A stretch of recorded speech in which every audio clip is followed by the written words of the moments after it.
night. Now we're going to just wrap up the show by looking at quite an important week in Pembrokeshire boxing. Fraser, I think on Friday, the Croft twins are back in action, aren't they? Yeah, Garen and Yoan, both unbeaten, both fighting in Altrincham, a big contingent from Croft, I believe, are going down there, getting the train up to Manchester and going from Manchester to Altrincham. So, yeah, continuation of their career there. They're looking at another step on the ladder for them. And on Saturday, then arguably a bigger occasion, the professional debut of Mikey O'Sullivan, of course, who came through the ranks at Cardigan, like the Croft twins, under the guise now of Matchroom. He signed there, and he'll be in the CIA.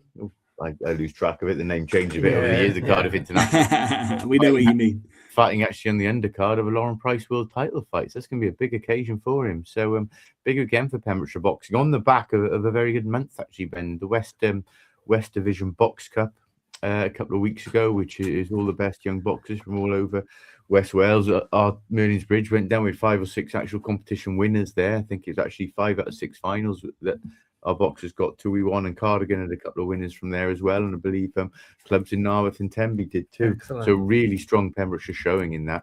And we're only a week away now from the actual Welsh Championships, so which is the big one. So we hope to have a few Pembrokeshire Welsh champions there. We'll review that for sure after next week. Excellent. All right. Well, yeah, good luck. And Gordon in particular, that Mikey O'Sullivan debut is a good story, isn't it? Oh, brilliant. I mean, he's come from a notable family of boxers, to be honest with you. He's related to Chris and Wayne. And no doubt he'll do very well. And it'll be a great experience for the young lad. You know, Lauren Price fighting for a world title fight, and he's going to be part of that card. It's a big night for him, and we wish him all the best. I think the shame for him is that the television coverage actually starts halfway through the card. I don't think his fight will actually be televised, but I think you will be able to stream it early on. But I'm sure he will work that one out. Yeah, I'm sure he will. Yeah.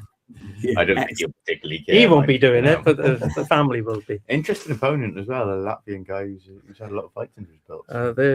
They're strong opponents, and it'll be tough. Yeah, it will. Good luck to the Croft twins as well in action, the Croft brothers in action on Friday in Altrincham. And we'll follow their progress as we have done throughout right here on Pure West Sport.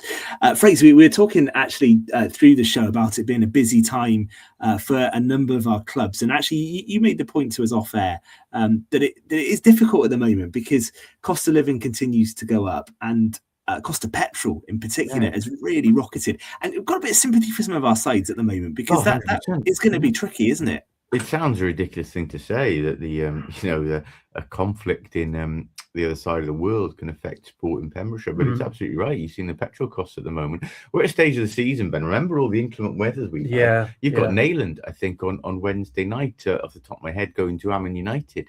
Obviously we spoke to Jack Evans at Ammon United, played Haverford on Saturday. That's no joke now. With these petrol prices, it's no joke to go to the Cardiff City Stadium tomorrow. I can tell you, I've just gone past Morrison's and seen Leaders up to 148 there. Well, there's no need for you to go tomorrow night. No, I'm thinking that way. Don't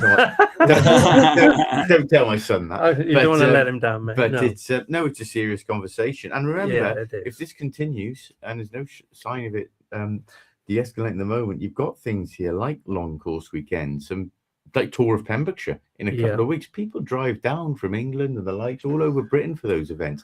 Is that going to have an impact now? It's only fair to say if we've got a cost of living crisis that it could well do. Yeah, absolutely. I think I did a run yesterday, actually. I did a cross-country race, and quite a few people commented it was a brilliant race, but numbers were down for that, and we were wondering whether that cost of living thing is having an impact, because it isn't easy for people to commit at the moment. And Fraser, what do you think the crowd will be tomorrow, incidentally, for that game against Northern Ireland? Because I think did the tickets get sold as a double header? So you've got them, so you almost kind of have to go. I think there'll be thousands of empty seats, Ben. I think I've already spoken to a lot of people who really intend to go on the Tuesday. And the same circumstances as what Fraser just said. You've got to get there. It's going to cost you money, isn't it?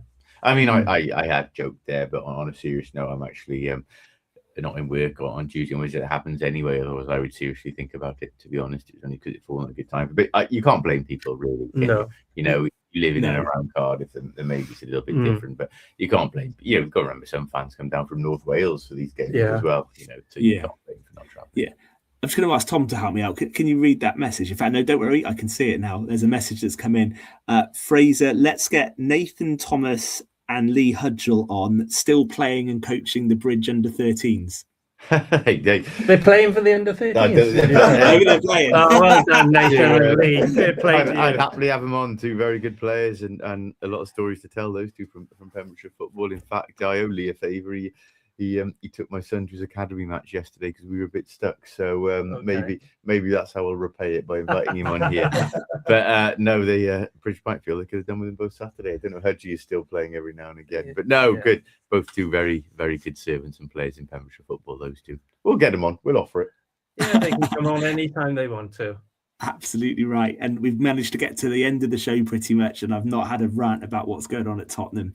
Mr. Tudor leaving, of course, yesterday. Well, you talked about the championship, so I did mention the chat. I tell you what, Fraser, from a media point of view, when you announce a sacking on a Sunday afternoon at 4 o'clock and you don't have a replacement lined up, it's never a good sign, is it? No, of course it's not. You just summed it up there with your own words. It's only 12 months ago you were the best side in Europe, you were telling me. Yeah. It's a remarkable turnaround. We talked about Brennan Johnson earlier, isn't it? I mean, remarkable turnaround for him. You go back a few months and that man has caused thousands of fans to dance on the streets of Bilbao, you know, albeit with the scruffiest deflected goal I've ever seen. But he managed to claim it and go down in folklore, but sport changes fast. You would have taken a scruffy penalty last Thursday, Fraser. Don't worry about that. I would have taken anything. Nothing wrong with a scruffy goal at times. Yeah. Listen, we've got to go. I think it's going to be the gaming show with Stu. He's on the way with Mags Optics. So he'll be taking over after 8, and we'll be back for an Easter Monday show next week, of course, between 6 and 8. So have a great few days. We'll see you next Monday. Thank you, Gordon. Thank you, Fraser. Thank you, Tom. And more Pure West Sport next Monday. Good night. Pure West Radio.